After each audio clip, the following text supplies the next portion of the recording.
Mga bata, ba't pa kayo'y nandito? Dapat nandun na kayo sa bahay niyo.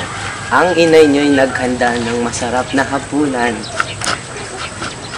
Kami pala ay nagtatrabaho sa Sakristan Mayor. Ako nga pala si Basilio, 10 taong gulang. At ito naman kapatid ko na si Crispin. Nagtatrabaho kami para sa amin, 10 taong gulang. At ito naman ang kapatid ko na si Crispin. Mag-aalas 6 na, ba't hindi pa tinutugtog ang kampana? Ako nga pala, mauna na po kami.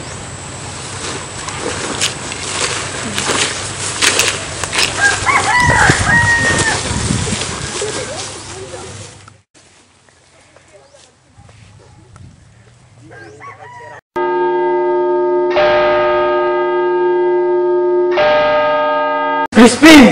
Basilio! Hindi kayo makakauwi sa ikawalong gabi hanggat hindi nyo nababayaran ang 2 onsang ninakaw ni Crispin. Makakauwi kayo sa ika-10 gabi. Pero hinihintay kami ni inay.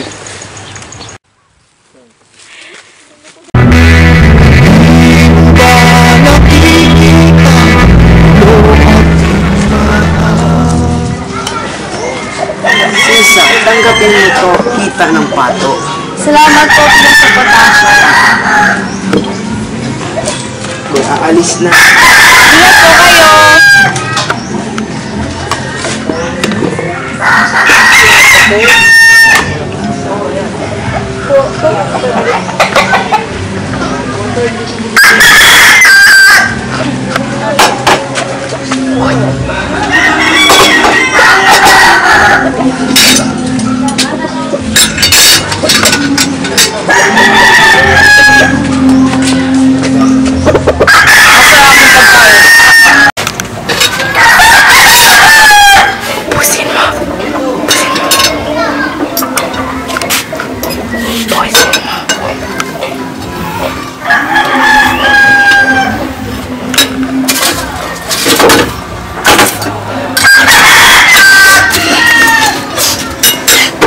Crispin, mga pagkain na yan! Bruno! Alis na ako, asang pera! Walang pera! Asa ang pera? Walang pera, Bruno! Asa ang pera? Wala akong pera! Wala akong pera! Wala akong bitawan mo ko! Walang pera!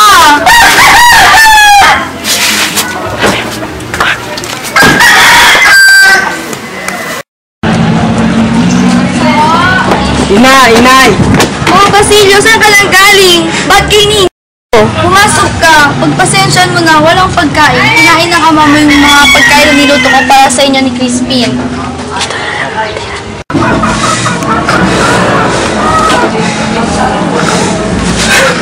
Basilio! Ano panaginip-an mo? Hiningal ka na naman! Pero lang pong ina. Oh, asa ng pera? Alam ko na.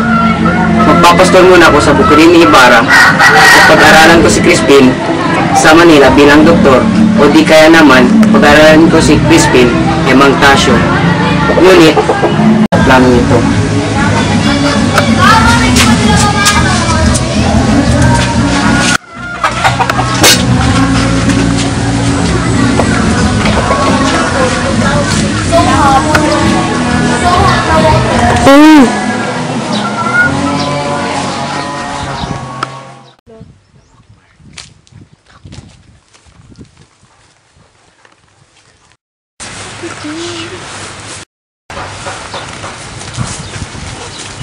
Maaari ko ba po makita yung kura? Wala ditong kura, umalis. Pero andito po aking anak! Wala ditong anak mo, tumakas, kasama ang dalawang Crispin! Basilio! Mga anak ko! Crispin! Basilio! Mga anak ko! Crispin!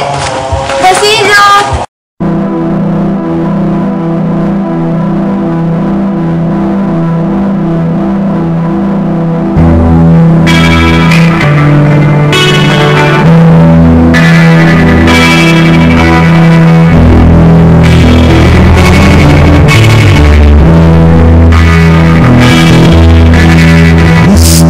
Ang ating mundo